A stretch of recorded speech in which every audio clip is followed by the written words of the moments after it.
En général, le ministre de la Constitution prévoit, le gouvernement prépare le budget de la République, le budget de la finance, déposé au Parlement, ratifié, et on présente ensuite au public. Mais le ministre a accepté de changer un peu les choses, même avant de déposer au Parlement. Certainement, les parlementaires sur le dossier, effectivement, a décidé de venir avec nous ce matin pour vous présenter le projet de loi de finances. Il y aura deux parties.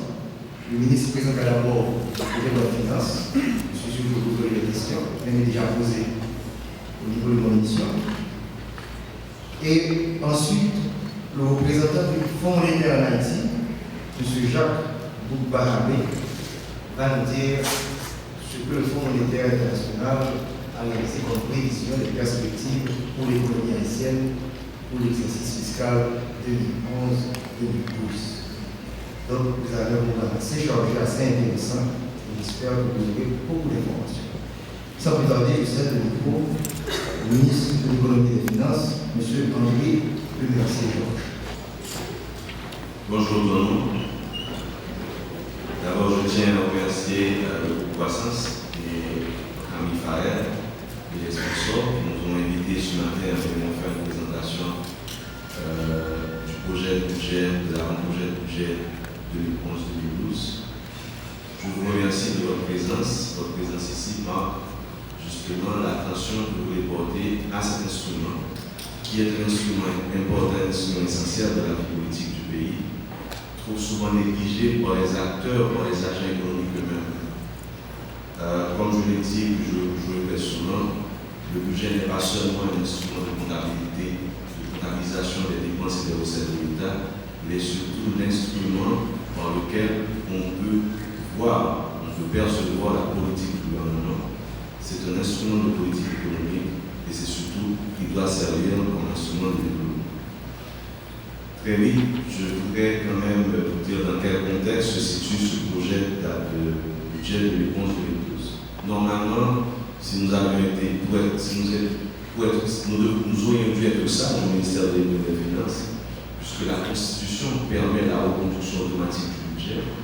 Et compte tenu du fait que le gouvernement n'a été installé qu'à la mi-octobre, alors que le budget 2011-2012 aurait dû être déposé au Parlement dès le 30 juin 2011, le processus budgétaire le processus d'élaboration du budget s'étend sur une période de 9 mois. Donc, on aurait dû être beaucoup plus sage et tout simplement passer à l'élaboration du budget 2012-2013, puisque la loi permet une construction automatique du budget. Sur l'exercice fiscal 2011-2012, vous avez vu qu'on a eu quand même une croissance de 56%, on tablait sur une croissance de 10%, on a 56%.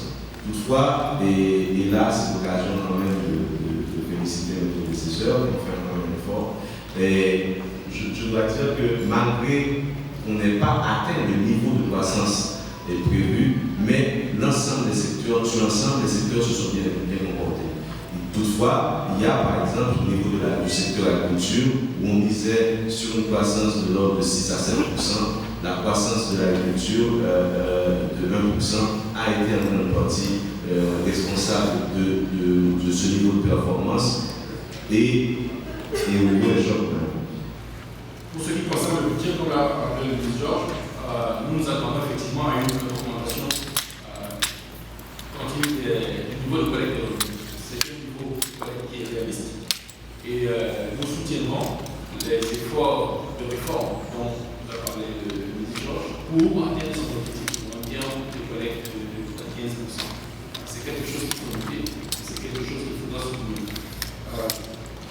Le soutien budgétaire devrait être plus enthousiaste. Parce que je crois que, comme chacun peut le constater, il y a des efforts qui sont faits par le gouvernement électrique.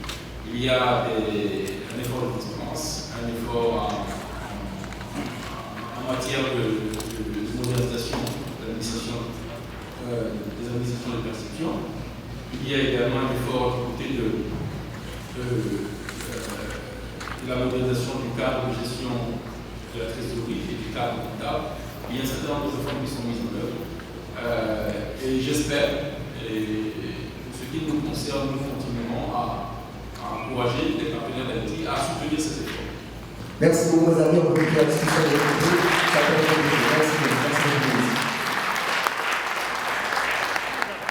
Monsieur Farrell, nous connaissons que la loi de finances est supposée déposer au Parlement depuis en juin, c'est ça. Donc, un grand retard qui est accusé là, quel impact que ce grand retard peut avoir sur l'économie haïtienne? Sans vouloir des excuses, il a pris en juin le gouvernement est mis en place en octobre parce que le président n'est pas capable de mettre le budget à le Parlement. C'est le gouvernement qui fait. Donc, c'est essayé de travailler pendant 2-3 derniers mois pour déposer dans le budget des programmes. Et le ministre promet tout que le 30 juin prochain, on a mis le budget 2012-2013 là au niveau du Parlement. Donc c'est là l'exercice est encore respecté et tout le monde est capable de compter que la présidente là parce que le rôle de la place c'est assurer qu'ils respectent la Constitution, pas simplement dans l'élection, mais dans les budgets, dans toute activité faite là. Donc mais comme exercice à comme ça. Qui prend le principal suivi pourquoi c'est ça démarche? Hier, nous étions dans la Chambre des députés, nous avons rencontré également avec la Commission des finances du Sénat et nous continuons de travailler parce que la première bataille depuis des années, le pays a une nécessité pour le budget. Le budget, c'est lui qui est utilisé pour le promesse que le président a fait. Le président va dire il était fait pour le secteur privé, il faut que nous passions à travers le budget. Si le président dit 4 heures, il faut que nous regardions dans le budget à 4 heures, comment le passer là. C'est vérité et c'est le pour l'analyser. Et ce n'est pas lorsque finit de poser pour l'oublier, c'est pour faire suivre avec, parce que voit des règlements pour le côté. Parce qu'avant de faire le budget de notre il faut déposer tout ça qui est dans le budget. Il y a des professionnels de haut niveau qui expliquaient comment c'est pour capable de non seulement nous ratifier le budget, l'y publier, mais surtout qui ça fait, qui indicateur, qui résultat qui atteint. C'est ça l'exercice. Son programme politique s'articule autour de 5 E. L'énergie s'y ajoute. Donc on aimerait savoir quel est le montant ou encore le budget alloué à chaque secteur, à chacune de ces priorités. Voilà. La première chose que je veux dire qu'il faut bien comprendre, les 4 E, ce ne sont pas 4 E, ce n'est pas un slogan où chaque E va à un ministère. Il s'agit de 4 éléments stratégiques qui forment l'ensemble d'un programme de gouvernement. Et je vais m'expliquer. Quand le président parle de secteur de l'éducation, on va faire un effort de l'éducation, il ne s'agit pas uniquement du ministère de l'Éducation nationale. C'est une priorisation de la fonction éducation dans l'ensemble des actions gouvernementales. Quand, dans le cadre d'un projet, un ministère probablement comme les travaux publics veut investir dans le cadre des jeunes et former des jeunes rien que pour les embaucher, on est toujours dans le cadre de l'éducation. C'est la priorisation à l'aspect éducation qui fait la priorité. Quand on parle d'environnement, ce n'est pas le montant du budget alloué au ministère de l'Environnement qui fait la priorisation. C'est la priorisation de l'aspect protection environnementale dans l'ensemble des actions du gouvernement qui donne la priorité. Et je m'explique, quand le ministère des Travaux publics va faire des routes, va construire des routes, l'idée c'est de savoir quel est le poids, est-ce que le ministère tient compte de la protection de l'environnement et quel est le pourcentage de fonds que le ministère compte mettre dans le cadre de ces programmes pour l'aspect environnement. La création d'emplois, tout le monde est concerné par la création d'emplois. Il ne s'agit pas d'un programme du ministère des Finances ou du ministère de l'Économie ou d'un programme du ministère de l'Agriculture. Il faut que dans le cadre des fonds publics qui sont mis à la disposition de l'ensemble des entités, que tous ces ministères réfléchissent dans le cadre de leurs actions, quel est le niveau d'emploi qu'ils vont créer. Quel est le niveau d'emploi durable, quel est le niveau d'emploi permanent, quel est le niveau d'emploi direct.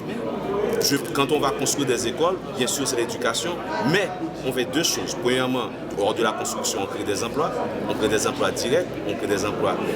Et pour faire fonctionner les écoles, il faudra une administration et des professeurs, donc on va créer des emplois permanents.